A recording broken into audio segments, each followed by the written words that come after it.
Assalamualaikum warahmatullahi wabarakatuh. Tulisan ini dikutip dari Kisah Sang Kiai, pembahasan tentang bahaya mengamalkan ilmu kesaktian kanuragan.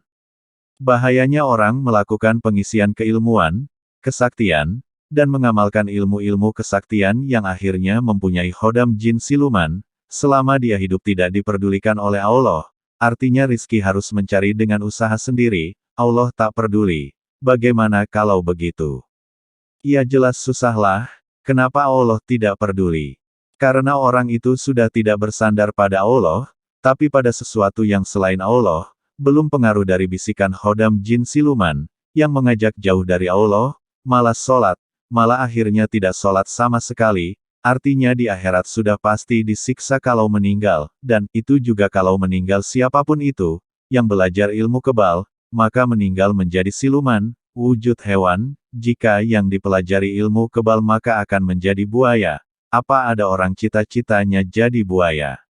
Atau kalau ilmu menghilang panglimunan, maka meninggal akan jadi nyamuk, turun dari derajat manusia, masak orang cita-citanya jadi nyamuk, hodam-hodam siluman itu dulunya manusia yang juga belajar ilmu kesaktian, lalu meninggal dia jadi sesuai ilmu yang dipelajari, ada yang jadi buaya, macan, nyamuk, kelabang, ular, dan lain-lain. Nah, apa ada orang bercita-cita menjadi seperti itu?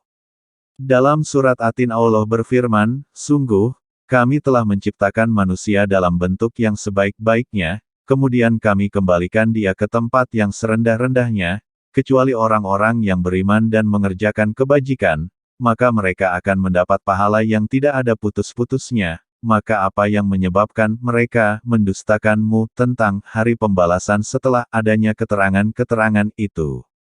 Bukankah Allah Hakim yang paling adil? Manusia itu akan dikembalikan ke derajat serendah-rendahnya, derajat hewan, menjadi siluman karena mengamalkan amaliyah yang tidak memperoleh ridho Allah. Kecuali orang yang beriman dan beramal soleh, Allah akan mengangkat mereka ke derajat langit yang tinggi, dan mendapat pahala yang tiada habisnya. Nah, kita memilih mati menjadi jenggot, atau memperoleh derajat yang tinggi di sisi Allah, itu terserah kita sendiri yang menjalani. Buang segala ilmu kesaktian, kembali ke dalam tuntunan Al-Quran, sebagai tuntunan hidup di dunia, kita diperintah Allah untuk bertawakal agar mendapatkan tanggungan Allah. Kita diperintahkan ridho ketika menerima bala bencana, ikhlas ketika beramal, qanaah ketika kekurangan, tidak suka dunia, dan suka menempuh jalan akhirat yang lebih abadi. Kita diperintahkan bersabar dan saling nasihat-menasehati, saling menyayangi sesama muslim, tidak mencela atau saling menghujat, iri dengki, hasad, sombong. Jika kita saling menang-menangan yang kuat menindas yang lemah, maka tidak akan didapat ketentraman menempuh hidup, di blok jalan masuk iblis menggoda kita, dengan dijauhi segala macam amaliyah yang diajarkan iblis. Ingat Al-Quran sekalipun kalau dipakai tidak benar, maka itu mengundang murka Allah.